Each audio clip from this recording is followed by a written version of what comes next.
Hey friends, how's it going? Thanks for tuning in again. It's Josh here. We're going to be answering a question I think is really relevant to today's marketplace in real estate, and that is how you can make your offer the most competitive it can be and beat out other offers and get accepted without too many counter offers going back and forth.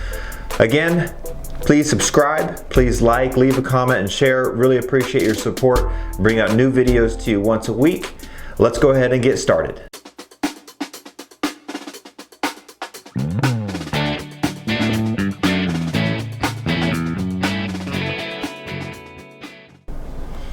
All right, so what you need to do first of all, before we even talk about what you can do to make your offer more attractive, is understand the seller's perspective. And I think this is really, really important, because if you're going to negotiate, you need to understand what's important to and what's critical to and what the seller's looking for when they're selling their home.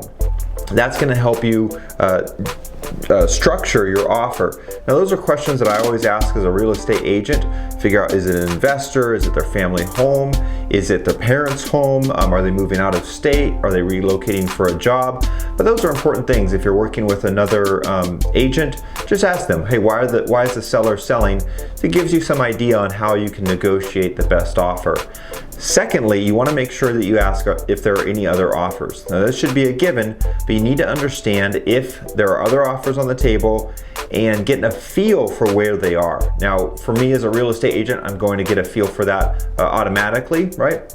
I want to get an idea of what kind of offers are out there, if they're really, really high, what maybe the seller would like to see differently with another offer. So those are the two things that you need to ask before you write up your offer. One, what's the motivation? Why is the seller selling? And then number two, are there any other offers on the table? And try and get an idea of where those other offers are at and whether or not the seller is extremely excited about them, or if there's some areas that you could improve upon. All right, so let's go ahead and get into it. We're just going to cover 4 ways that you can make your offer more competitive in today's marketplace, which you know is lower inventory, which means that there's less homes to purchase, and the buyers out there, well, they're pretty well qualified. Oftentimes they're buying in cash, they're very well qualified, they're very motivated. So what can you do to make sure that your offer gets accepted? So the first thing is you need to establish a certain level of certainty. So when I represent sellers, oftentimes the discussions that we have is whether or not this is a buyer that's going to perform, right? Whether or not they love the home, whether or not they're pre-qualified, well qualified, have enough down. For example, I'm representing a seller, and the seller needs to sell their home to purchase another home. It's a contingency. So the purchase of their replacement home is contingent on the sale of their first home. Now this adds another layer to it, because if the first offer does not go through, right, and their escrow cancels on the sale home, well, they can't buy the replacement home. So it reflects on both of them. Unfortunately, the first offer that we received, the buyers were not that committed to it, and they ended up going with another property. We ended up getting another offer actually today, so we're doing okay. We've made that work, but it was a little bit stressful for them when the buyers backed out. So you need to establish a certain level of credibility, of certainty that you're going to be purchasing the home, right? Now, of course, you can back out after your due diligence and your contingencies, but establish initially in your offer that you are you're in a good space to buy the home. So how do you do that? Establishing certainty, have your lender call the selling agent, right? So if I get a call from a lender, say I have 3 offers to look at, they're all exactly the same, and one of them has the lender call me and tell me, hey, I've got my guys who are really well qualified, this is how much they have down, I've been working with them this long, they're really easy to work with, they respond quickly to all of my requests. Great, I'll say, awesome, let's go ahead and get moving on that. If you can have your lender call, that's a great thing to do. It's very important to have a pre-qualification letter. I really recommend this. So you need to have let your lender write that up and submit it with your offer. Secondly, or lastly, I guess, third, you can increase your initial deposit. So typically in California, your initial deposit's 1 to 3%.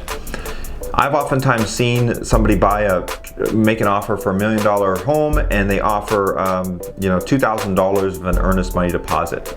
If somebody else offers $10,000, it shows me that they're well invested. They're invested into it. They have liquid cash.